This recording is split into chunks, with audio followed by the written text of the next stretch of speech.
All right, the 2024-25 season is over, one that's going to be remembered very fondly by a lot of clubs, whether it be Bologna winning the Coppa Italia, Crystal Palace claiming their first major silverware as a club, a certain team from North London that's not going to be named ending their trophy drought, and a new European champion. One team who certainly won't remember this season fondly, though, is Arsenal.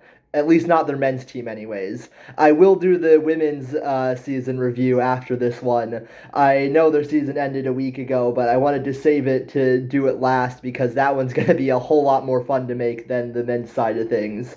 So let's get the elephant out of the room first. Yes, we did not win anything this season. Another frustrating year on that front. And I think it was probably the most, just kind of sad frustrating year that I've seen from Arsenal in the past few seasons. Because when Arteta took over, we had the lockdown seasons, and we finished eighth twice, and then all of a sudden we got really good. And not just like pretty good, we challenged for the Champions League one season, just missed out at the end. But then all of a sudden we were legit title contenders. And the exciting thing was every single season you could see this tangible sense of improvement, and there was a genuine belief that we could win we could win the Premier League, and that felt like a pipe dream for so long. And all of a sudden it was very real that it was not out of the question at all that we could get our hands on the trophy. So 2022-23, we had a lot of fun for 80% of the season. It's probably the most fun I've ever had supporting Arsenal. And then we fell off near the end, and I think ultimately we weren't ready for a title fight that season. And also, Man City were just better than us. They beat us 3-1 and 4-1 that season, and we didn't put up a fight at the end. Still, it was really fun to watch for most of the season, and you could see how everything was coming together. And that led into the 23-24 season where we did pretty much do everything that a title winning team does.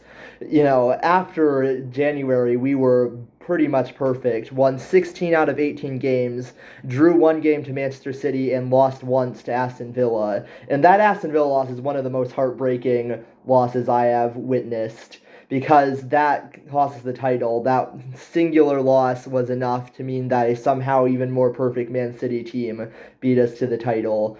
And that was incredibly painful, but again, a real sense of progress, because the last season we'd petered out at the end. We weren't ready for a title fight. That season, we were. And so all of that led into 24-25, and I kind of felt like there was this destiny, like, surely this was the year we could do it. And then pretty much everything's gone wrong. And it's just been like, you could ask what went wrong, and the thing is, I feel like there's not like one singular thing that massively went on wrong. It's a bunch of little things that kind of added up, and some of that was out of our control, but also some of it was our fault. So you can talk about the injuries, and I do think that you can legitimately say we had more injuries than most teams. I mean, at least it wasn't as bad as Tottenham's injury crisis, but we did have a lot of players out. Like Odegaard and Saka that have such a really strong connection. It's not just that they individually are good players, but they complement each other really well. When they're on the pitch, they both play better because of each other. And we didn't get to have them together on the pitch very long because Odegaard was out from October to November and Saka out from January through March. So we missed some really big players. The hamstring injuries were relentless. There was one time when I think our striker room was just Trossard and Nwaneri, which they're both pretty good players, but that's a lot to miss out on. At the same time, I think that we were unable to break down a mid block, and that's been the issue for a long time. And teams kind of figured that out last season. I think 22-23, when we dominated everyone, there was something fresh to that, to where teams hadn't quite figured it out yet. But then the next season, a few clubs did figure out how to beat it. We were poor against Aston Villa, poor against Fulham.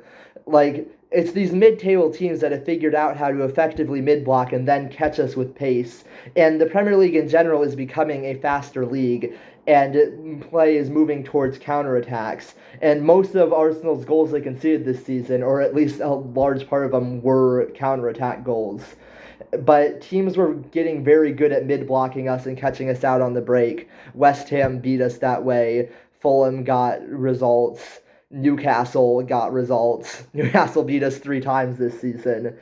Like, I think the bigger problem, and even with injuries, I kind of feel like a lot of those games we still wouldn't have won if we could have put out our best lineup on the field. Obviously, we probably would have gotten more points with, a full team of like fully fit players. At the same time, the mid block has been very effective against us, and we got to figure out how to play through that.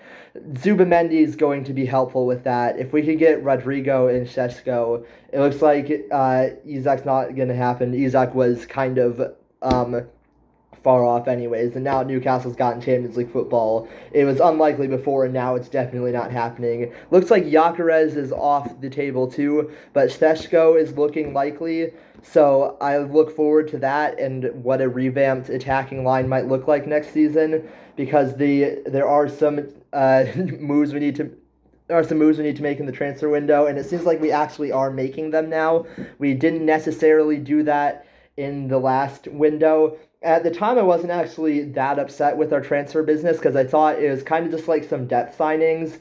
And I remember seeing stuff like Calafiori hasn't played that much this season. Why did we pay 40 million? Like, that's kind of what you need to do when you're a title contending team, is no matter, because it's not cheap to get players anymore, but get players that can give you more depth. And Calafiori is a great depth option. So is Merino, who also ended up playing a lot even as a striker, which was interesting. So I wasn't too upset, but then it kind of showed that we didn't quite do enough in the window, and we didn't have the depth that I thought we might have.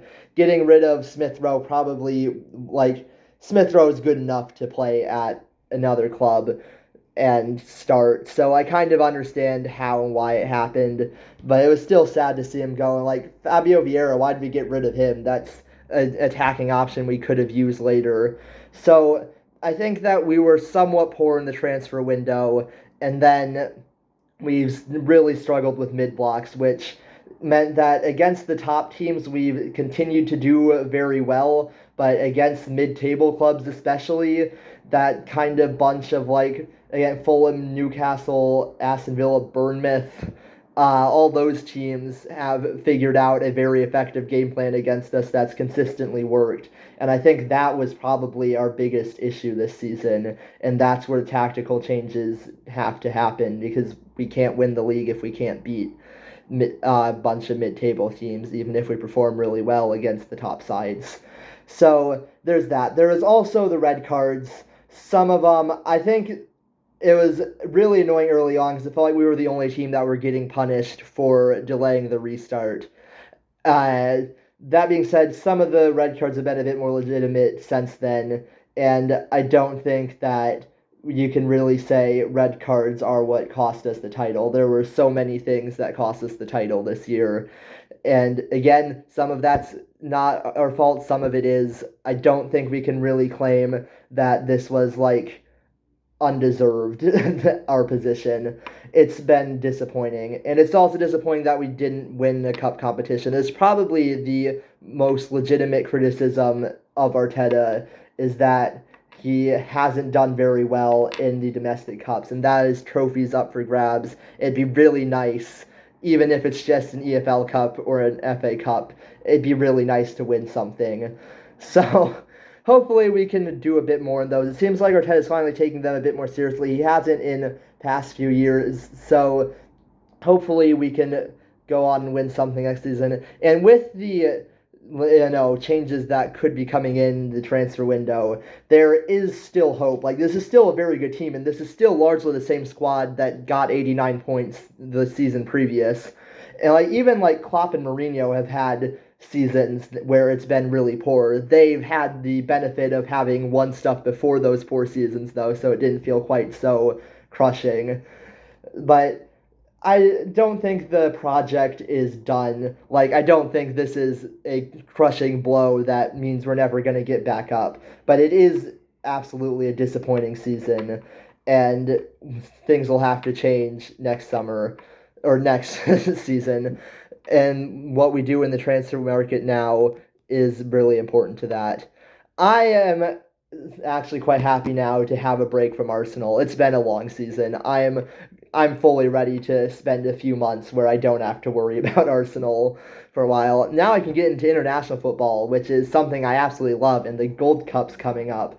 And as an American, y'all are about to find out my deep passion for CONCACAF football. The Gold Cup is the greatest competition in the world, and I can't wait to talk about that. So that's what I'll be yapping about in the summer until next season when I have to go back to worrying about Arsenal, where hopefully we can be where we were a year ago rather than this season.